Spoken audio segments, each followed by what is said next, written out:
싹 트는 봄. 1944년 2월 12일 토요일. 키트님, 태양이 빛나고 하늘은 새파랗습니다. 밖에는 상쾌한 미풍이 불고 있습니다. 나는 얘기를 하고 싶습니다. 자유가 그립습니다. 친구가 그립습니다. 혼자 있고 싶습니다. 나는 모든 것을 동경하고 있습니다. 나는 마음껏 울고 싶습니다. 금방이라도 울음이 터질 것만 같습니다. 울면 시원해지겠죠. 그러나 울 수가 없습니다. 나는 어쩐지 차분하지를 못합니다. 저 방으로 갔다가 이 방으로 왔다가 닫힌 창틈에 코를 대고 호흡을 해보기도 합니다. 살짝 가슴에 손을 대어 봤습니다. 심장의 고동은 나에게 당신은 어째서 나의 동경을 만족시켜주지 않습니까? 라고 말하는 듯 합니다. 봄이 내 몸속에 있다고 생각합니다. 나는 그 봄이 눈뜨고 있음을 느낍니다. 그것은 전신전령으로 느낍니다. 보통 때처럼 태도를 취하기가 어렵습니다. 정말 머리가 어지럽고 무엇을 읽고 무엇을 쓰고 무엇을 하고 있는지 모르겠습니다. 나는 모든 것을 동경하고 있다는 사실만을 알 뿐입니다. 안내로부터.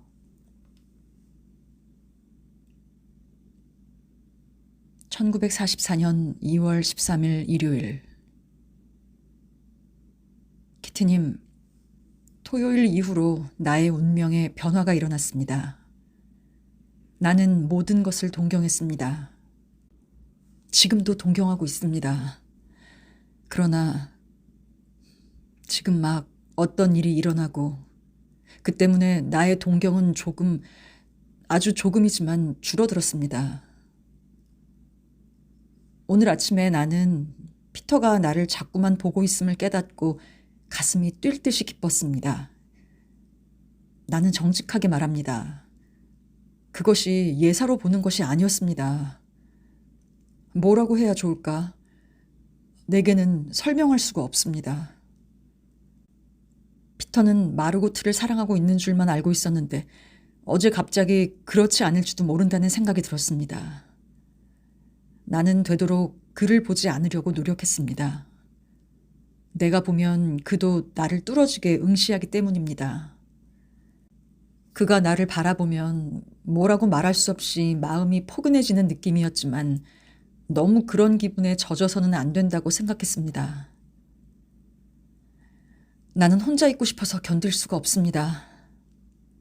아빠는 내가 평소에 나와는 다름을 깨달았지만 아빠에게 모든 것을 털어놓을 수는 없습니다. 나를 가만히 두세요. 나에게 상관 말아주세요. 나는 하루 종일 이렇게 말하며 울고 싶습니다. 내가 바라는 이상으로 혼자 남을 날이 올지도 모르는데. 안내로부터. 1944년 2월 14일 월요일. 키트님, 일요일 저녁 때 아빠와 나를 제외하고 모두 독일 거장의 불멸의 음악을 듣기 위해 라디오 앞에 모여 있었습니다. 뒤셀 씨가 문의 손잡이를 자꾸만 만짐으로 피터뿐만 아니라 다른 사람들도 귀찮아하고 있었습니다. 피터는 30분쯤 참고 있었지만 마침내 참지를 못하고 약간 짜증스러운 어조로 그러지 말아달라고 말했습니다.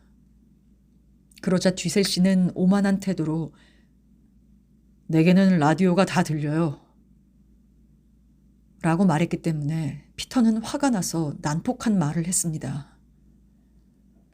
그러나 펜던 아저씨가 피터의 편을 들었기 때문에 뒤셀 씨도 후회하지 않을 수 없었습니다. 사건 그 자체는 아무것도 아니었지만 피터는 이것에 대단히 신경을 쓰는 듯 했습니다. 내가 지붕 밑 방에서 책상자를 뒤적이고 있으니까 그가 와서 전부 털어놓았습니다. 나는 그 일에 대해 아직은 아무것도 몰랐지만 그의 말에 귀를 기울여 주었기 때문에 그는 신나게 짓거렸습니다. 그는 말했습니다. 나는 뭔가 말을 하려면 더듬거리게 되고 하고 싶은 말을 다 못해서 마침내는 입을 다물어버리는 버릇이 있으므로 여간에서는 말을 꺼내지 못해. 어제도 그랬어. 나는 전혀 다른 말을 하려고 생각했었는데 말을 시작하고 보니 엉뚱하게 되고 말았어. 정말 속상한 일이야.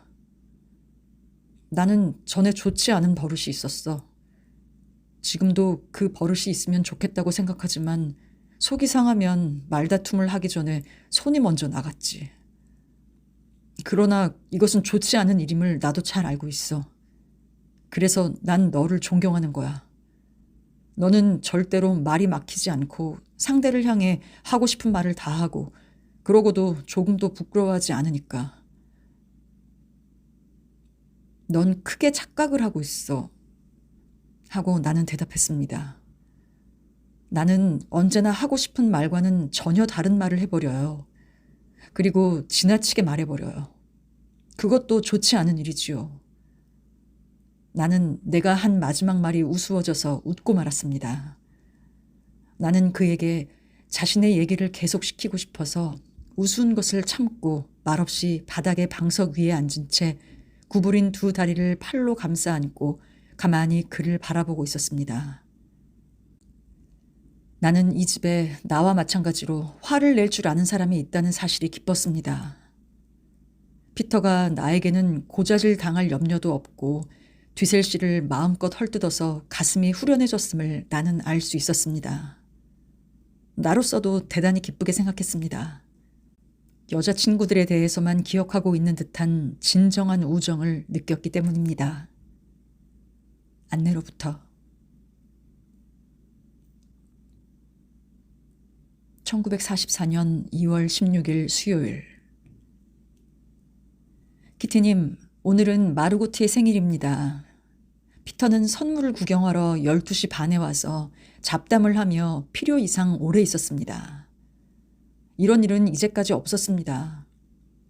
오후에 나는 이날만은 마르고트를 편하게 해주려고 커피를 가지러 갔었고 그 뒤에 감자를 가지러 갔습니다. 내가 피터의 방을 지날 때 그는 계단에 흩어놓았던 종이를 급히 주었기 때문에 지붕 밑 방으로 가는 들문을 닫을까요? 물으니 그는 내려올 때는 노크를 해요. 내가 열어줄 테니까. 라고 말했습니다. 나는 그에게 고맙다는 말을 하고 다락방으로 올라가 10분이 넘도록 작은 감자를 찾아내고 있는 동안에 등이 아프고 춥기 시작했습니다. 나는 노크를 하지 않고 직접 들문을 열었으나 그는 친절하게도 나를 마중와서 냄비를 받아주었습니다. 꽤 오래 찾았지만 이게 제일 작은 감자들이야. 하고 나는 말했습니다. 큰 통 안을 찾아봤니? 응, 전부 찾아봤어. 이렇게 말했을 때 나는 이미 계단 아래에 서 있었습니다. 그는 아직도 손에 들고 있던 냄비 속을 들여다보고 있다가 야, 이건 좋은 거다. 하고 내가 그에게서 냄비를 받았을 때 다행이었어. 하고 덧붙였습니다. 그렇게 말하면서 상냥하게 나를 본 그의 눈은 나의 몸 안에 약간 화끈함을 일게 했습니다.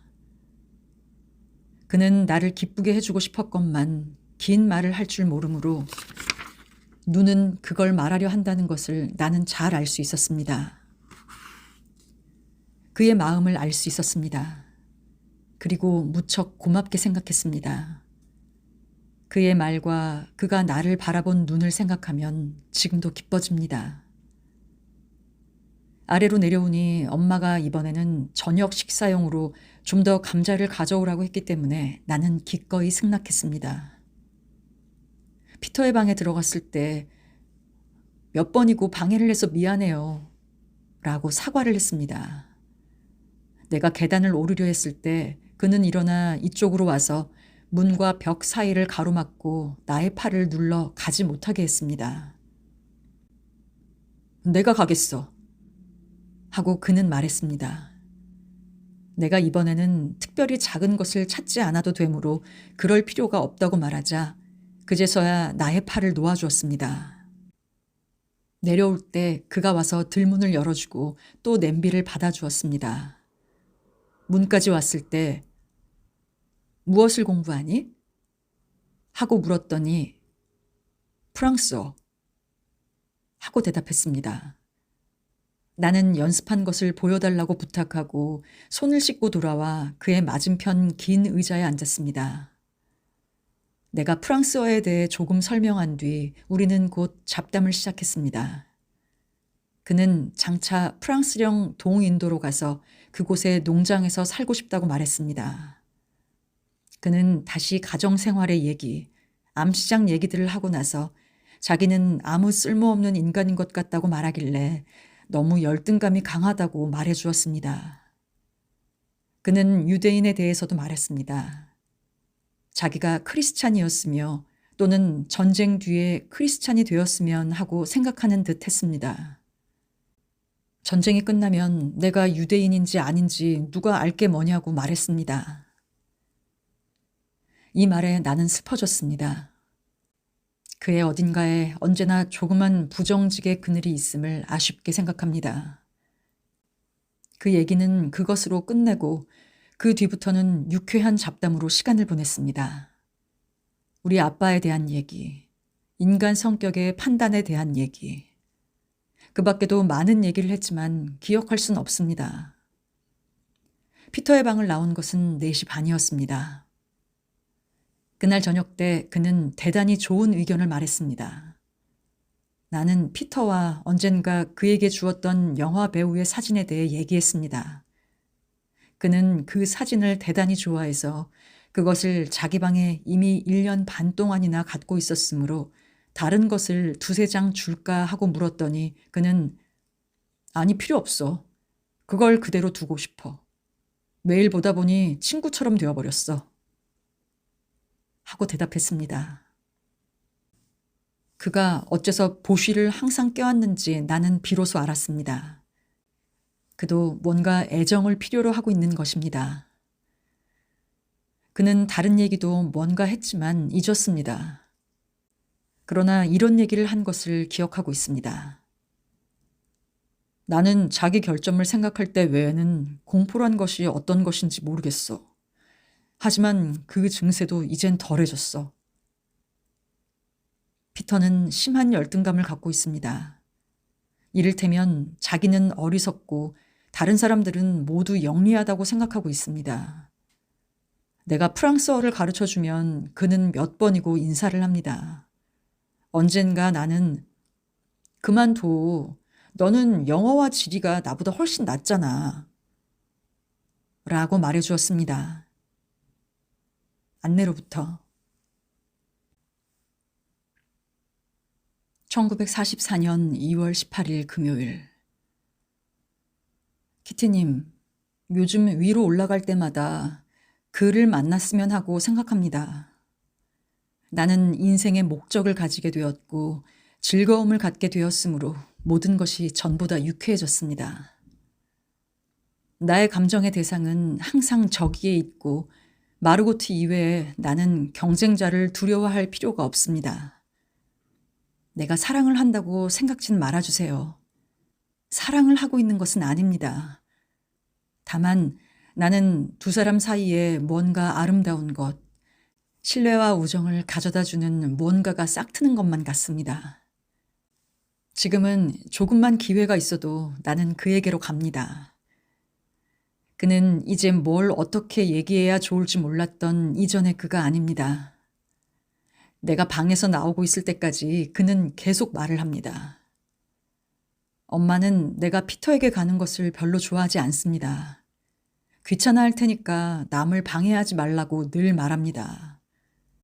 내가 어떤 감정을 갖고 있다는 것을 엄마는 모르는 것일까? 내가 피터의 작은 방에 갈 때마다 엄마는 이상한 얼굴을 하고 나를 봅니다. 내가 오면 어딜 갔었니? 하고 물어봅니다. 그것은 견딜 수가 없습니다. 너무 심하다고 생각합니다. 안내로부터. 1944년 2월 19일 토요일. 키티님, 다시 토요일이 왔습니다. 토요일이라면 언제나 비슷합니다. 오전에는 조용했습니다. 나는 4층에서 일을 조금 돕고 있었습니다. 그와는 두세 마디밖에 주고받질 않았습니다. 오후 2시 반, 모두가 낮잠을 자거나 책을 읽으러 각자의 방으로 돌아갔을 때 나는 담요를 가지고 책상에서 공부하기 위해 2층 전용 사무실로 갔습니다. 공부를 시작했지만 잠시 후 도저히 참을 수가 없어서 얼굴을 팔에 묻고 실컷 울었습니다. 눈물이 한없이 뺨을 타고 내리고 나는 몸부림을 칠 만큼 슬퍼졌습니다. 그가 와서 위로해 준다면. 위로 올라간 것은 내시경이었습니다. 다시 만나게 될지도 모른다는 희망을 안고 감자를 가지러 위로 갔지만 욕실에서 머리를 매만지는 사이에 그는 보쉬를 찾으러 창고로 내려갔습니다. 갑자기 또 눈물이 날 것 같아서 급히 손거울을 들고 화장실로 들어갔습니다.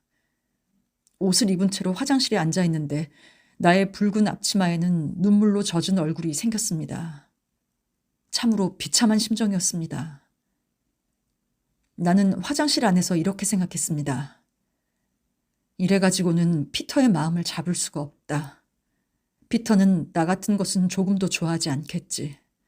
그는 자기의 마음을 털어놓을 사람이 필요치 않겠지. 그는 자기의 심심풀이로 가끔 나를 생각할 뿐이겠지. 나는 우정도 피터도 없이 다시 혼자가 되겠지. 곧 희망도 위안도 아무런 즐거움도 없어지겠지. 그의 어깨에 얼굴을 묻고 이토록 슬프고 외로운 버림받은 듯한 심정에서 구원될 수 있다면. 아니, 그는 나 따위에는 조금도 흥미가 없고 다른 사람을 보듯이 나를 보겠지. 나를 보는 그의 눈길이 다르다고 생각하는 것은 나의 공상에 불과하겠지. 피터, 내가 내 얼굴을 보고 내 말을 들어준다면, 만일 내가 생각하고 있는 그대로라면 난 도저히 견딜 수가 없어요.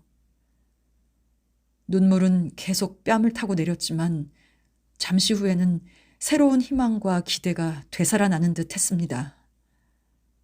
안내로부터. 1944년 2월 23일 수요일. 키티님, 밖은 좋은 날씨입니다. 어제 이후 기분이 아주 좋아졌습니다. 거의 매일 아침 지붕 밑 방으로 가서 피터와 얘기합니다. 그와 얘기를 하고 있으면 막혔던 가슴이 후련해집니다. 지붕 밑에 내가 좋아하는 장소에서 푸른 하늘을 쳐다보기도 하고 잎이 진 밤나무를 바라보기도 합니다. 밤나무 가지에는 조그만 빗방울이 은구슬처럼 빛나고 하늘에는 갈매기와 여러 가지 새들이 바람을 타고 미끄러지듯 날고 있습니다.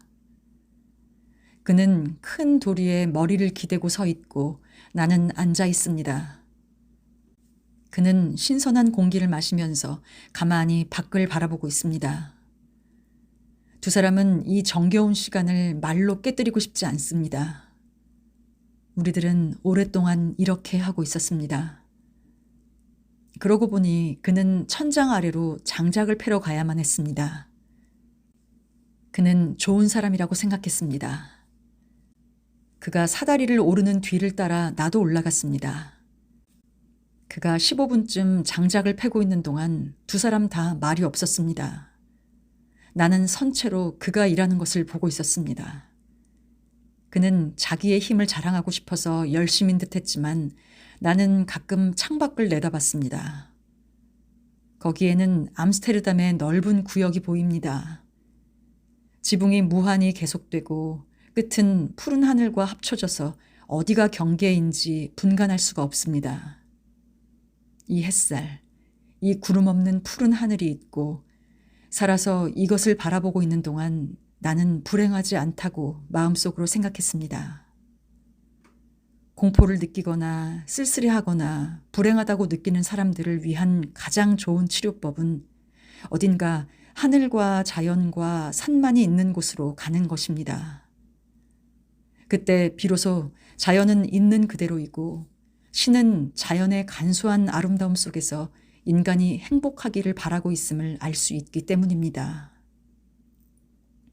어떤 환경이 있더라도 모든 슬픔에 대해 언제나 위안은 있습니다. 그리고 모든 슬픔에 위안을 가져다 준다고 나는 굳게 믿고 있습니다.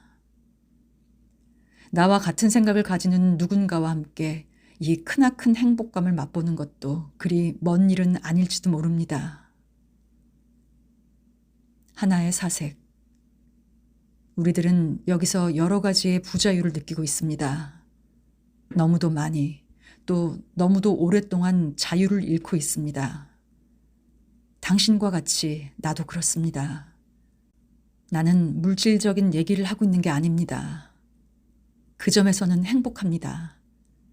나는 정신적인 것을 말하고 있습니다.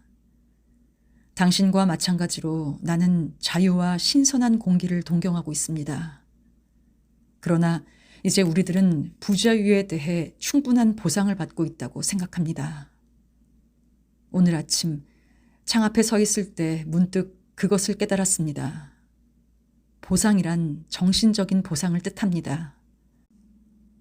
밖을 바라보고 자연과 신의 품 안을 들여다보았을 때 나는 행복했습니다. 참으로 행복했습니다. 그리고 피터가 있습니다. 여기서 이 행복을 가지고 자연에 대한 기쁨과 긴장에 대한 기쁨을 가지고 있는 한 언제든지 행복을 잡을 수가 있습니다. 부는 이를 수도 있습니다. 그러나 마음의 행복은 베일에 쌓여 있어도 살아있는 한 언젠가는 다시 되살아옵니다.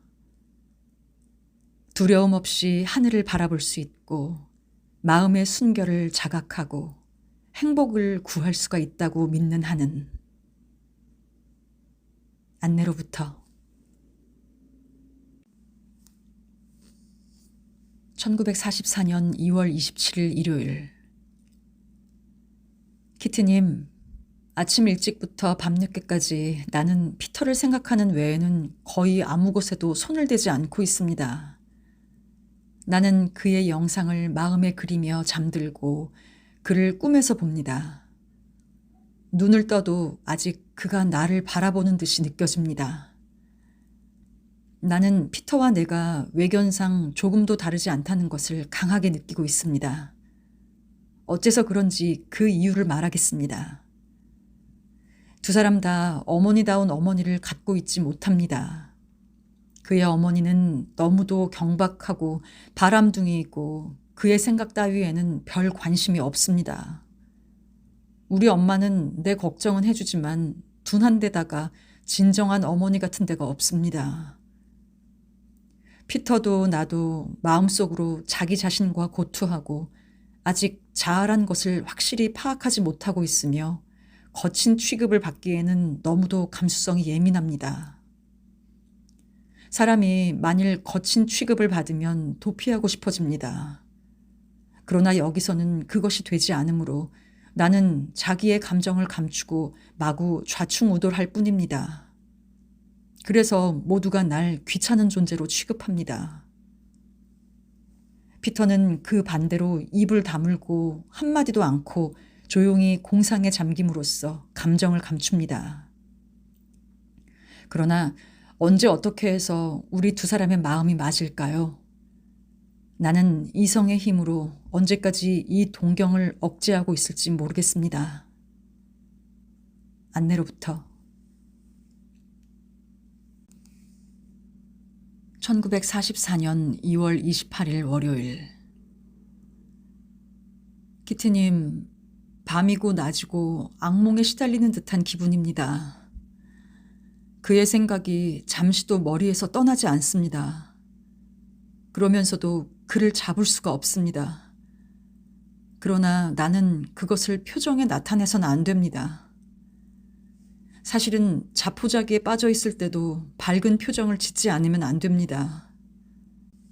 피터 베셀과 피터 팬더는 내가 사랑하는, 지극히 동경하는 한 사람의 인간으로 되었습니다. 엄마는 따분합니다. 아빠는 좋은 분이므로 더욱 따분합니다. 마르고트는 내가 유쾌한 얼굴이기를 기대하고 있으므로 제일 어려운 상대입니다. 나는 내게 상관하지 않기를 바라고 있는 것입니다. 피터는 지붕 및 방에 없습니다. 그는 천장 밑으로 목수일을 하러 갔습니다. 그가 일하는 소리를 들을 때마다 나는 용기가 죽고 슬퍼졌습니다. 멀리서 종소리가 들렸습니다. 그것은 몸도 마음도 순결히 라고 말하는 듯 했습니다. 나는 감상적입니다. 그것을 알고 있습니다. 나는 바보고 자포자기에 빠져 있습니다. 그것도 나는 알고 있습니다. 아, 나를 도와주세요. 안내로부터. 1944년 3월 1일 수요일. 키티님, 도둑이 들었기 때문에 내 일 따위는 제쳐놓게 되었습니다. 이젠 도둑이라면 넌더리가 납니다. 그러나 어쩔 수도 없습니다. 도둑은 콜은 상회가 좋은가 봅니다. 이번에 도둑 사건은 작년 7월의 것보다 훨씬 복잡합니다. 펜던 아저씨가 언제나처럼 7시 반에 크라이렐 씨의 사무실에 가보았더니 통로의 유리문과 사무실 문이 열려 있었습니다. 그가 놀라서 자세히 살펴봤더니 작고 어두운 방도 열려 있었고 큰 사무실도 엉망으로 흩어져 있었기 때문에 기절초풍을 했습니다. 도둑이 들었구나 하고 그는 직감했고 확인하기 위해 바깥문을 보러 갔습니다. 그러나 자물쇠는 제대로 잠겨 있었습니다. 그렇다면 이건 피터와 엘리가 어젯밤에 정리를 깨끗이 하지 않은 것이구나 하고 그는 생각했습니다. 그는 잠시 크라이렐 씨의 사무실에 있다가 전등을 끄고 위로 올라왔습니다. 문이 열려 있었던 것과 사무실이 뒤죽박죽인 것이 아무래도 마음에 걸렸습니다. 오늘 아침 피터가 우리들의 방으로 와서 바깥문이 열려 있었다는 별로 유쾌하지 못한 뉴스를 전했습니다. 그는 또 영사기와 크라이렐 씨의 새 서류 가방이 없어졌다고 말했습니다. 거기엔 펜던 아저씨가 와서 전날 밤에 발견한 얘기를 하여 우리들은 무서워졌습니다. 도둑은 같은 열쇠를 갖고 있었는 듯 자물쇠는 망가져 있지 않았습니다. 초저녁에 들어와 문을 닫고 펜던 아저씨가 가자 어딘가 숨었다가 아저씨가 돌아오자 훔친 것을 가지고 문을 닫지 않은 채 달아난 듯합니다. 도대체 누가 같은 열쇠를 갖고 있는 것일까요? 도둑은 어째서 창고에 들어가지 않았을까요? 도둑은 창고에서 일하는 사람들 중에 한 사람일까요? 아저씨의 발소리를 들었음에 틀림없고 아저씨를 보았을지 모르기 때문에 밀고를 하지는 않을까요? 같은 도둑이 또 오지는 않을까 생각하니 기분이 좋지 않아졌습니다. 도둑은 집안에서 사람의 발소리를 듣고 놀랐을 것임에 틀림없습니다. 안내로부터. 1944년 3월 2일 목요일. 키티님, 오늘 마르고트와 함께 다락방으로 갔습니다. 상상했던 만큼 즐겁진 않았지만 그래도 그녀가 여러 가지로 나와 같은 심정을 가지고 있음을 알았습니다. 설거지를 하고 있을 때 엘리는 엄마와 펜던 아주머니에게 가끔 무척 우울해질 때가 있다고 말했습니다. 당신은 엄마와 아주머니가 엘리에게 어떤 충고를 했다고 생각합니까? 엄마는 엘리에게 고통당하는 다른 사람들을 생각해야 한다고 말했습니다. 그러나 이미 자기 자신이 불행한데 남의 불행을 생각해서 무슨 소용이 있겠습니까? 내가 이런 말을 했더니 너는 이런 얘기에 끼어드는 게 아니야 하고 꾸중을 하셨습니다. 어른들은 바보라고 생각지 않으세요? 피터나 마르고트, 엘리, 그리고 나는 사물에 대해 같은 생각을 가진다는 사실도, 어머니와 다정한 벗의 애정만이 우리들을 위로해 준다는 사실도 모르고 있습니다.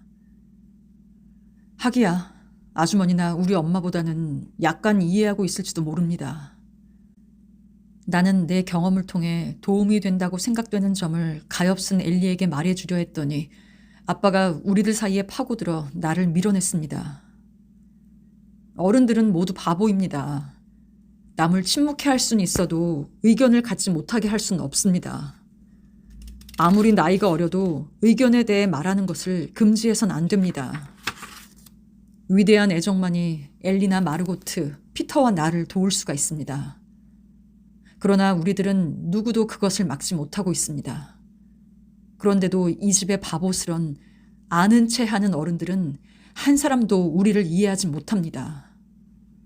우리들은 여기의 어른들이 도저히 상상도 못할 만큼 훨씬 더 감수성이 예민하고 사상적으로도 발달해 있습니다. 엄마는 다시 기분이 언짢아졌습니다. 내가 엄마보다도 펜던 아주머니와 얘기를 더 많이 하기 때문에 약이 오른 것에 틀림없습니다. 오늘 오후 피터를 잡고 45분 정도 얘기를 했습니다. 피터는 자기 얘기를 여관에서 하지 않으므로 그로부터 얘기를 끌어내는데 힘이 들었습니다. 그는 부모님이 정치 이야기, 담배 이야기, 기타 여러 가지 일로 자주 다툰다면서 무척 부끄러워하고 있습니다. 이번에는 내가 아빠 얘기를 했습니다. 그러나 피터는 아빠를 변호해서 아저씨는 참 좋은 분이야 라고 말했습니다. 그리고 두 사람은 서로의 가정 얘기를 했습니다. 피터는 우리들이 그의 부모님을 별로 좋아하지 않는다는 것을 알고 놀란 듯 했습니다. 피터, 너는 내가 언제나 정직하다는 것을 알고 있겠지? 그러므로 나는 내 부모님이 갖고 있는 결점을 너한테 분명히 말하는 거야. 그리고 이런 얘기도 했습니다. 나는 너를 위로해주고 싶어, 피터. 내가 널 위로해줄 수 없을까? 너는 괴로운 입장에 놓여 있지? 너는 아무 말도 하지 않지만 아무 것에도 관심이 없는 것은 아니지? 나는 언제나 너의 도움을 환영해. 우리 아빠를 만나보는 게 좋아. 나쁘게 하지 않을 거야. 틀림없이 아빠한테는 뭐든지 말하기가 쉬워. 그래, 아저씨는 참으로 좋은 분이셔. 넌 우리 아빠를 좋아하지? 피터는 말없이 고개를 끄덕였습니다. 내가 아빠도 너를 좋아하셔 하고 말하자 그는 갑자기 얼굴을 들고 얼굴을 붉혔습니다. 이 하찮은 말이 얼마나 그를 기쁘게 했는지 참으로 감동했습니다. 너는 그렇게 생각하니? 하고 그는 물었습니다. 그럼 가끔 하는 말을 들어보면 알아. 하고 나는 대답했습니다. 피터도 우리 아빠처럼 대단히 좋은 사람입니다. 안내로부터 1944년 3월 3일 금요일. 키티님, 나는 오늘 밤 촛불을 바라보고 있을 때 무척 마음이 차분하고 행복했습니다.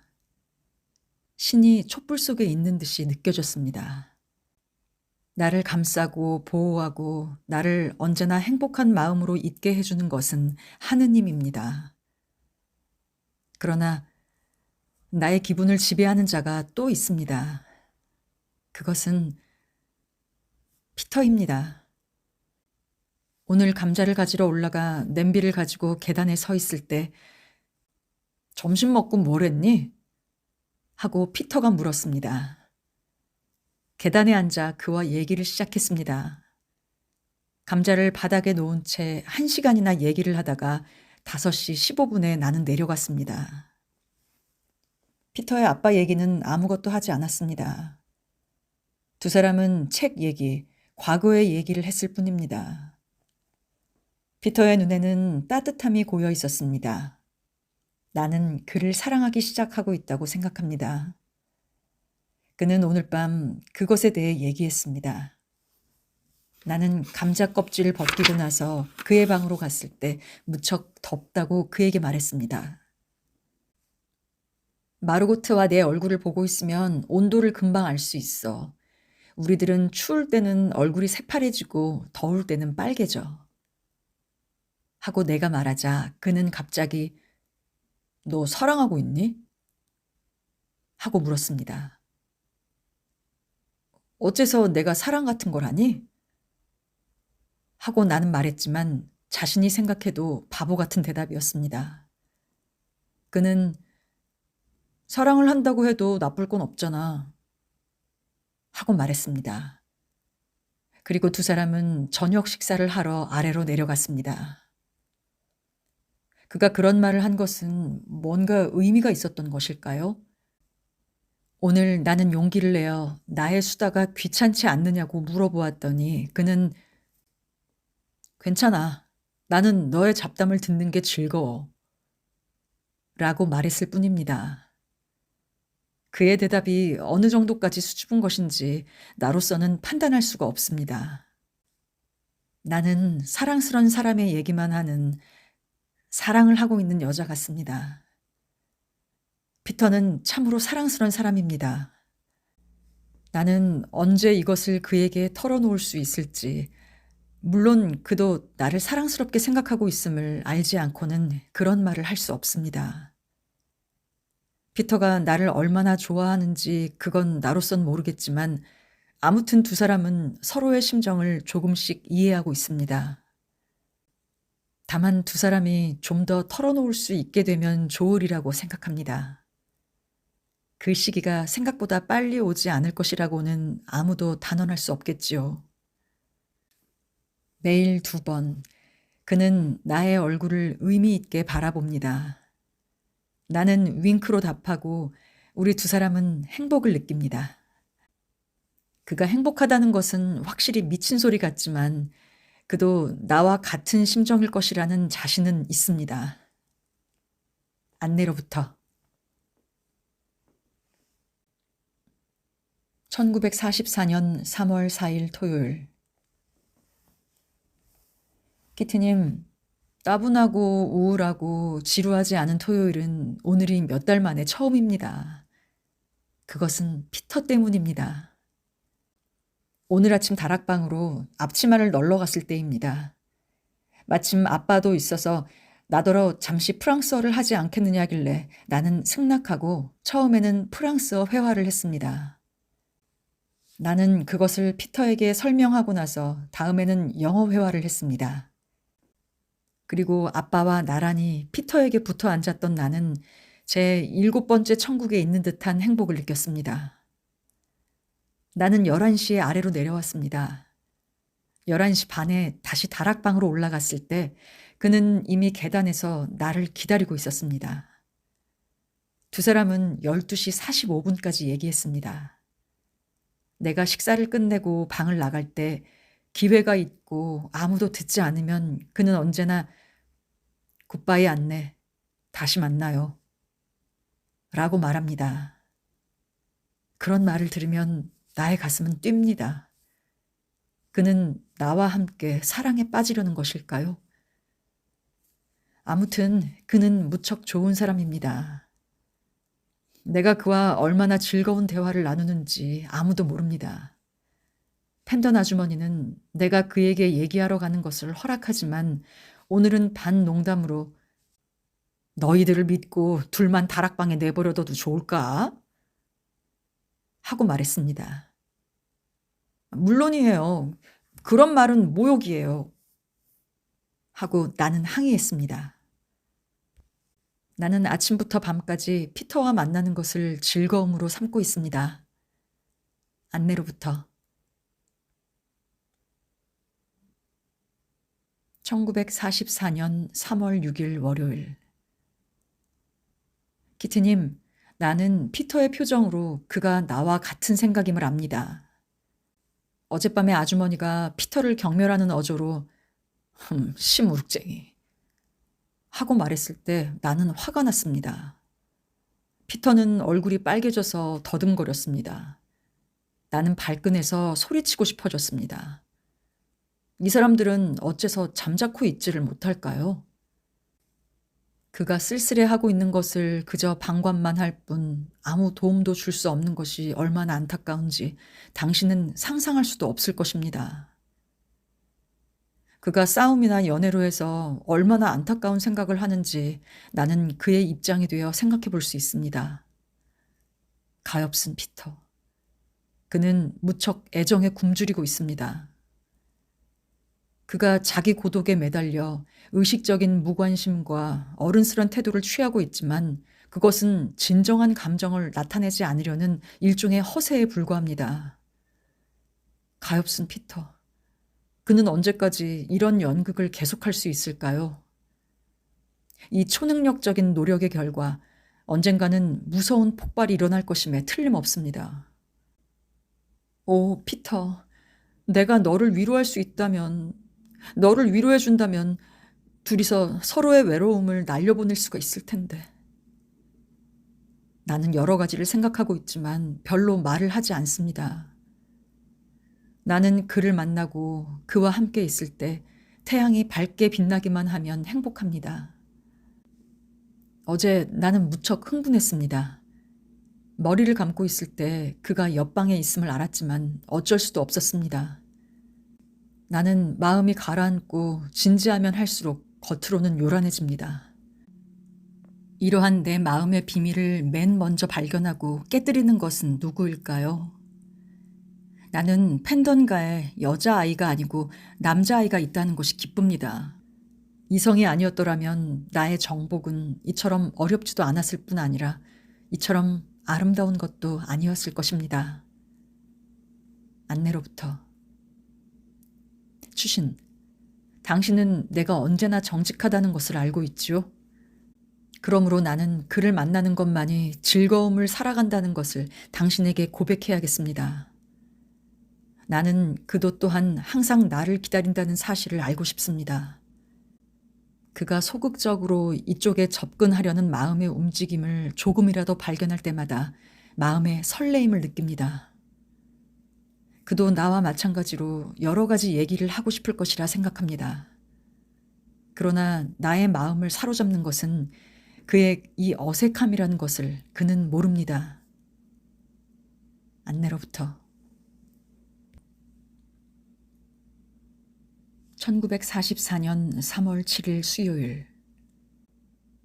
키트님, 나는 재작년의 내 생활을 생각하면 마치 꿈 같은 느낌이 듭니다. 그 무렵 천국 같은 생활을 즐겼던 나와 지금 이 은신처에서 영리하게 자란 나는 딴 사람 같습니다. 실제로 그 당시는 친구와 같은 생활이었습니다. 길 모퉁이를 돌아설 때마다 남자친구들을 만났고 내 또래의 친구는 20명이나 되었습니다. 학교에서는 모든 선생님으로부터 귀여움을 받았고 집에서는 엄마 아빠에게 더할 수 없이 응석을 부렸고 과자도 많이 있었고 용돈도 넉넉히 얻었고 누가 이 이상을 바라겠습니까? 당신은 내가 이 사람들과 어떤 식으로 사귀어 갔는지 틀림없이 호기심을 가지겠지요. 피터는 나를 매력이 있다고 말했지만 그것은 완전한 진실이 아닙니다. 선생님들은 나의 천진한 대답, 농담, 미소, 따지고 드는 표정 등을 재미있어 했습니다. 무척 조숙하고 애교스럽고 명랑하고 이것이 나의 모든 것이었습니다. 그러나 나는 선생님으로부터 귀여움을 받을 두세 가지의 좋은 점을 갖고 있었습니다. 그것은 공부에 열심이고 정직하고 솔직했던 것입니다. 나는 커닝 따위는 꿈에도 생각한 적이 없었습니다. 또 나는 과자를 친구들에게 아낌없이 나누어 주었고 교만하지도 않았습니다. 나는 이처럼 두둔을 받아도 건방지지를 않았을까요? 다행스러웠던 것은 모두로부터 두둔받는 절정에서 나는 갑자기 현실에 직면하지 않을 수가 없었습니다. 나는 이제 두둔받지 못한다는 현실에 익숙해지기까지 적어도 1년이 걸렸습니다. 지금에 와서 생각해보니 그 무렵에 나는 재미있는 아이이긴 했지만 대단히 경박하고 현재의 나와는 전혀 닮지도 않았습니다. 전에는 너를 볼 때마다 두셋의 남자친구와 많은 여자친구에게 둘러싸여 있었어. 그리고 너는 언제나 웃고 있었고 모두의 중심이었어. 라고 피터는 말했지만 사실이 그랬습니다. 이러한 예전의 나의 어떤 점이 지금 내게 남아있을까요? 걱정할 필요는 없습니다. 아직도 전과 마찬가지로 남에 대한 비평을 잘하고 마음만 먹으면 지금도 남자아이들과 장난칠 수가 있습니다. 그러나 문제는 그런 것이 아닙니다. 나는 하룻밤이나 며칠, 겨우 일주일 정도라면 그렇게 아무런 어려움도 없는 명랑한 생활을 한 번 더 해보고 싶다고 생각합니다.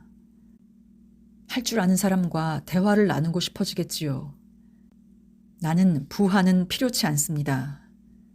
알랑거리는 웃음이 아니라 남의 행위와 성격에 매혹하는 찬미자와 친구를 갖고 싶습니다. 나는 자신의 주위가 대단히 좁다는 것을 알고 있습니다. 그러나 소수이지만 성의 있는 친구들을 갖고 있는 한 그런 것은 문제가 아닙니다. 재작년 무렵에 나는 그처럼 모두에게서 두둔받으면서도 그다지 행복하진 않았습니다. 나는 자주 고독을 느꼈습니다. 온종일 뛰어 돌아다니고 있었으므로 그런 것은 깊이 생각하지를 못하고 최대한으로 생활을 즐겼던 것입니다.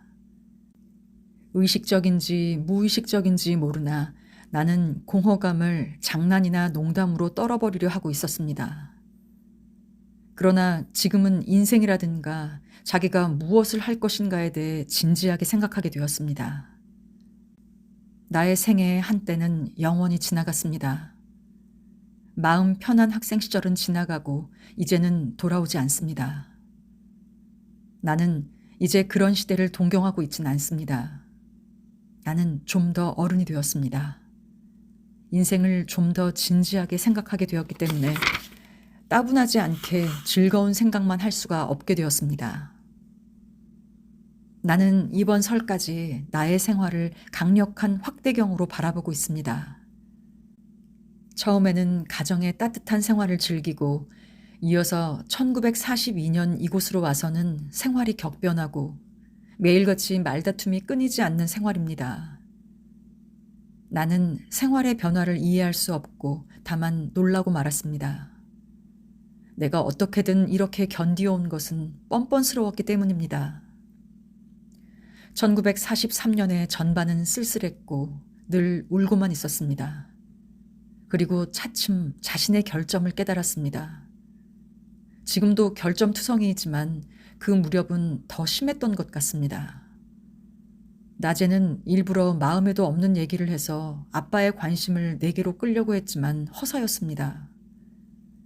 나는 꾸중을 듣지 않기 위해 자신을 좋게 한다는 곤란한 작업을 혼자서 해야만 했습니다. 사실 나는 끊임없이 꾸중을 듣고 있었기 때문에 정말 의기소침해 있었습니다. 그해 후반은 사태가 개선되었습니다. 나는 젊은 여성이 되고 좀 더 어른으로서 대우받게 되었습니다. 나는 사물을 생각하거나 기록하게 되고 다른 사람들은 이제 나를 공처럼 갖고 놀 권리가 없다는 것을 깨달았습니다. 나는 자신이 희망하는 바에 따라 자신을 바꾸려고 생각했습니다. 그러나 스스로 놀란 것은 아빠라 해도 결코 모든 것을 터놓을 상대가 될 수 없다는 점을 깨달았을 때입니다. 이제 자기 외에는 아무도 신뢰하고 싶지가 않았습니다. 정월 초에 두 번째의 큰 변화가 일어났습니다. 나의 꿈, 그 꿈과 함께 나는 자기의 동경, 여자친구가 아니라 남자친구에 대한 동경을 자각했습니다. 또 나는 마음의 행복을 발견하고 자기의 본심을 감추기 위해 경박감과 명랑을 가장했습니다. 그러나 곧 얌전해지고 미와 선에 대한 끝없는 동경을 느끼게 되었습니다. 밤에 침대에 누울 때 나는 기도 끝에 이렇게 말합니다. 하느님, 모든 선한 것, 사랑스러운 것, 아름다운 것에 대해 하느님께 감사드립니다. 이렇게 말할 때 나는 환희에 넘칩니다. 그리고 은신처 생활을 한다는 것, 자신이 건강하다는 것 등 선한 것, 피터의 사랑스러운, 이제 갓 싹튼 감수성이 예민하고 둘 다 다치려고 하지 않지만 언젠가는 올 사랑, 장래, 행복, 자연의 아름다움, 모든 정교하고 아름다운 것, 이 세상에 존재하는 미에 대해 생각합니다. 그때 나는 불행을 생각지 않습니다. 아직 남아있는 아름다움만을 생각합니다. 엄마와 내가 전혀 의견을 달리하는 것은 아닙니다. 사람이 우울할 때 엄마는 온 세계의 모든 불행을 생각하고 자기가 그처럼 불행하지 않음을 감사하라 고 충고합니다. 밖으로 나가 들러 가십시오. 그리고 자연과 일광을 즐기고 당신 자신과 하느님 안에서 다시 행복을 잡으려고 하세요. 당신의 내부와 당신의 주위에 아직도 남아있는 모든 아름다움을 생각하고 행복해지세요. 엄마의 생각이 옳다고는 도저히 생각할 수 없습니다. 엄마의 말대로 한다면 그 사람은 자기가 불행에 빠져 있는 듯한 태도를 취해야겠지요. 그렇게 되면 마지막입니다. 나는 그 반대로 자연, 일광, 자기 자신 등의 내부에 뭔가 아름다운 것이 항상 남아있다는 것을 깨달았습니다. 이것이 자신을 위로해 줍니다. 이런 것을 바라보세요. 당신은 틀림없이 당신과 자신과 하느님을 발견합니다.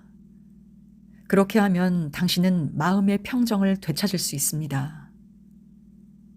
행복한 사람은 누구나 다른 사람도 행복하게 하겠지요.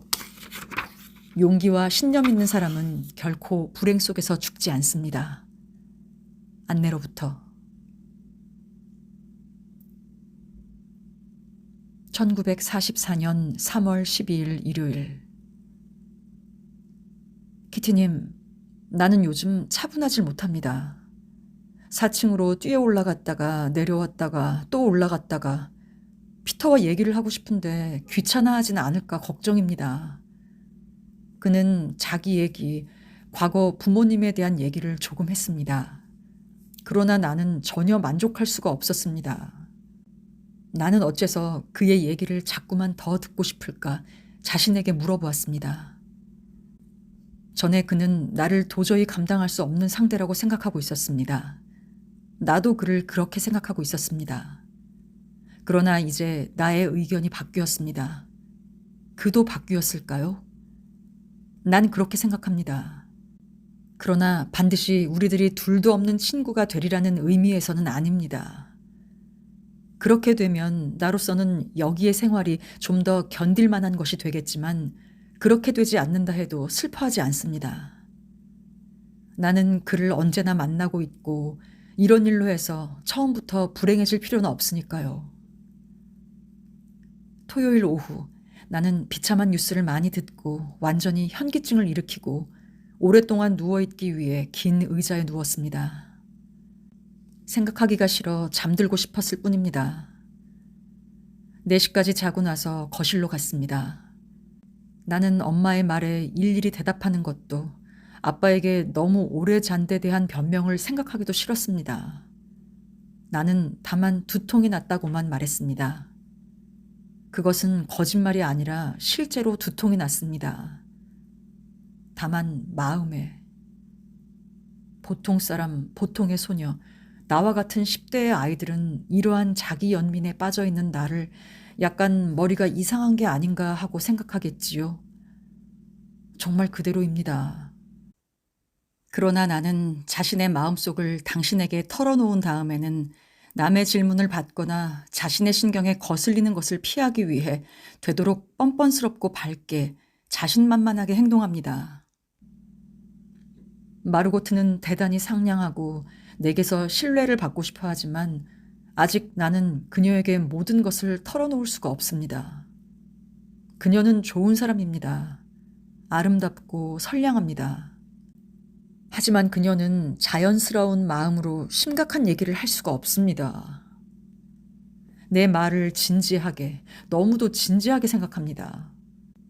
그리고 묘한 동생을 언제까지나 생각하고 탐색하듯이 나를 바라보고 내 말을 음미하고 이건 농담일까? 아니면 안내는 진정으로 그렇게 생각하고 있을까? 하고 언제까지나 계속해서 생각합니다. 이것은 두 사람이 하루 종일 같이 있기 때문일 것입니다. 그리고 나는 누구든 완전히 신뢰하면 그 사람이 언제까지나 내게 관심을 기울이는 것을 싫어하는 탓인가 봅니다. 나는 언제 자신의 생각을 털어놓을 수 있게 될까요? 언제 다시 마음의 평화와 안식을 발견하게 될까요? 안내로부터 1944년 3월 14일 화요일. 키트님, 오늘 우리들이 무엇을 먹으려 하는지 얘기하지요. 내게는 조금도 재미가 없지만 당신에게는 재미있겠지요. 청소부가 2층에서 일을 하는 동안 나는 펜던가의 테이블을 향해 앉아 있습니다. 나는 이리로 오기 전에 산 향기 좋은 향수를 뿌린 손수건을 코에 대었습니다. 여기까지 얘기해도 당신은 무슨 얘기인지 잘 모를 테니까 처음부터 얘기를 하지요. 우리들의 식량표를 사던 사람이 붙잡혔기 때문에 우리들은 배급 통장이 5뿐이고 여분의 쿠폰과 지방은 떨어지고 말았습니다. 미프와 코프아이스 씨는 환자이고 엘리는 시장에 갈 틈이 없기 때문에 집 안은 우울한 공기에 쌓이고 식량도 한심한 상태가 되었습니다. 내일부터 한 조각의 지방도 버터도 마가린도 없습니다. 죽뿐입니다. 펜던 아주머니가 모두 굶어 죽는다고 말했기 때문에 암거래로 크림이 듬뿍 든 우유를 샀습니다. 오늘의 저녁 식사는 통에 저장했던 양배추와 살코기 점인 것을 삶은 요리입니다. 그래서 내가 미리 조심하느라고 향수 뿌린 손수건을 코에 대고 있었던 것입니다. 양배추는 1년이 지나면 악독한 악취를 풍깁니다.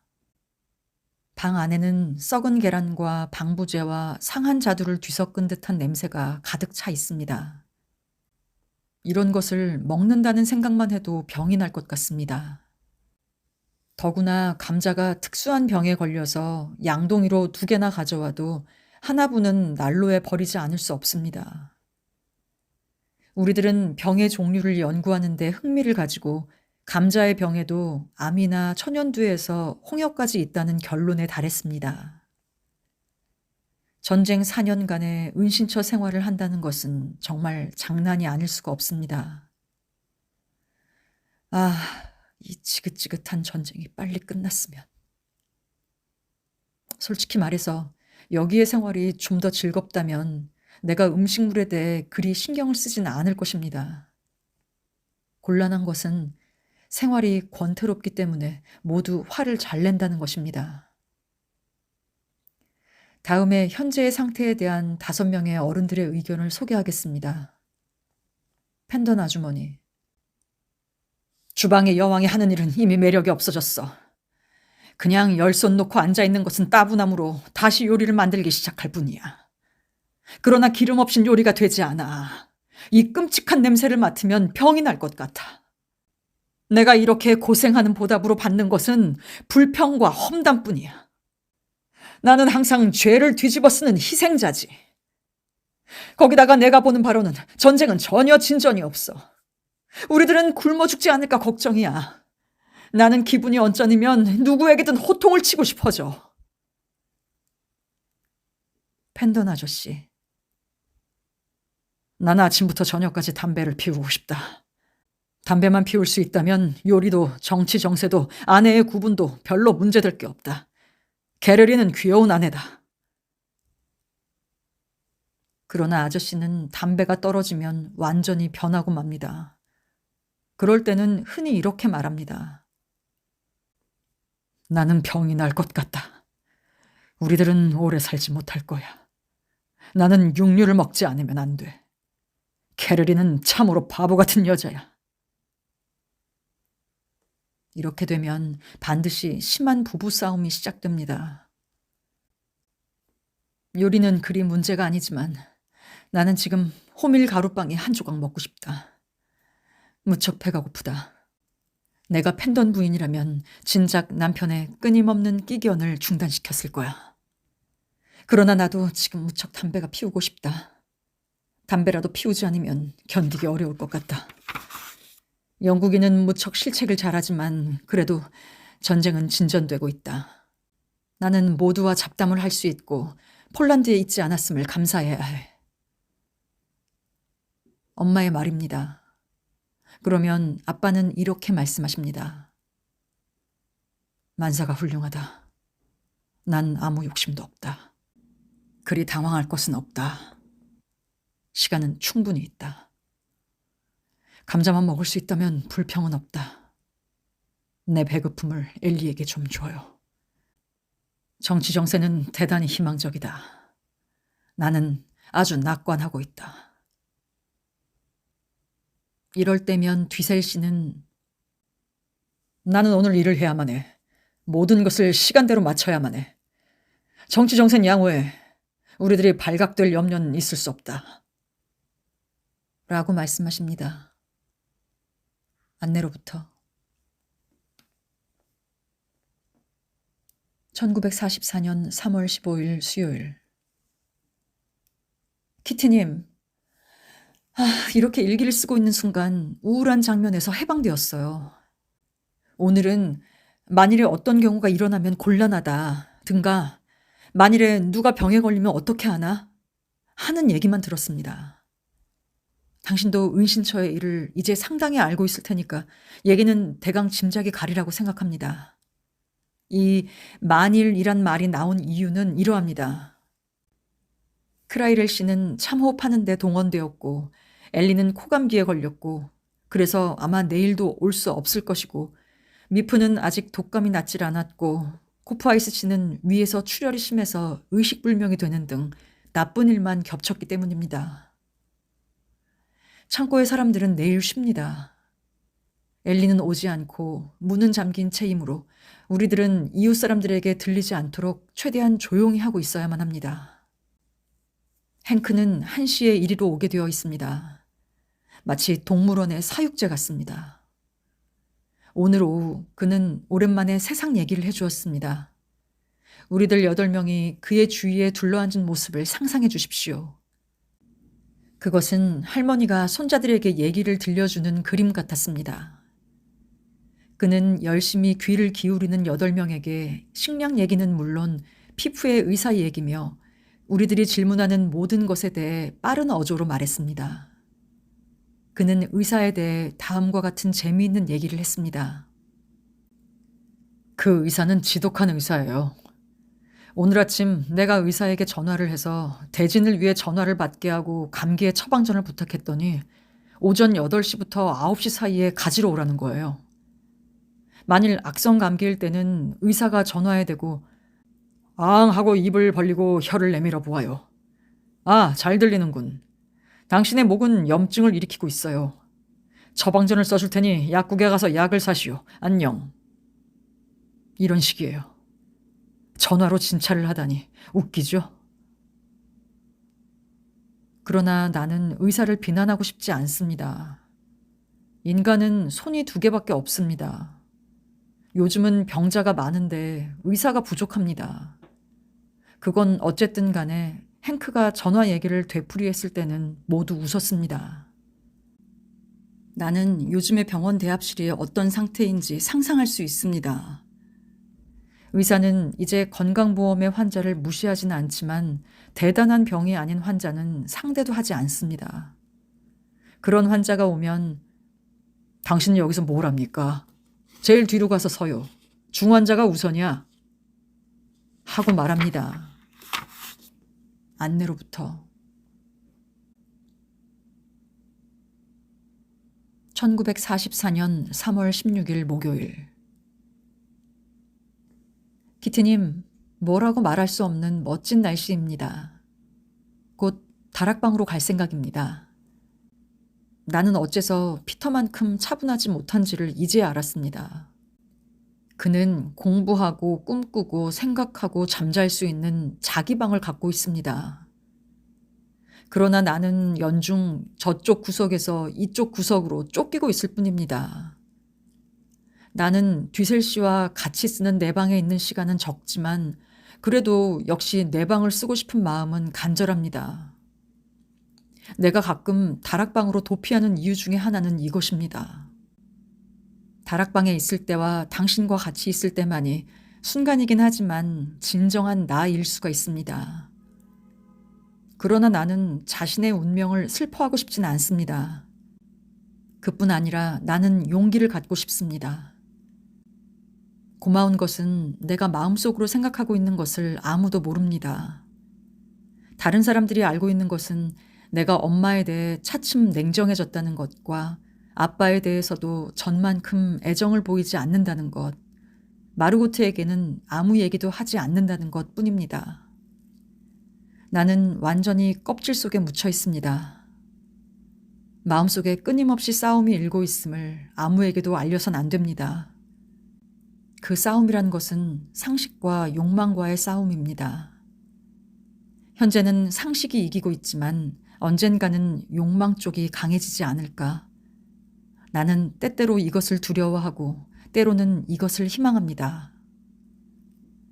피터에게 아무 말도 하지 않는 것은 참으로 괴로운 일입니다. 그러나 먼저 입을 여는 것은 그여야 한다고 생각합니다.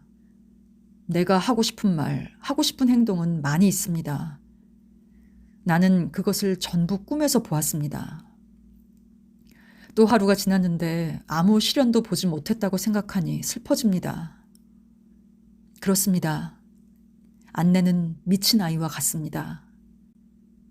하지만 나는 미치광이 같은 시대와 미치광이 같은 환경에서 살고 있습니다. 이런 생활 속에서 가장 위안이 되는 점은 적어도 자기의 사상이나 감정을 기록할 수 있다는 것입니다. 그렇지 않다면 나는 완전히 질식해버리겠지요. 피터는 이러한 문제에 대해 어떻게 생각하고 있을까요? 언젠가는 이에 대해 그와 얘기를 해보고 싶다고 생각합니다. 그는 나의 마음에 대해 뭔가 깨달은 점이 있을지도 모릅니다.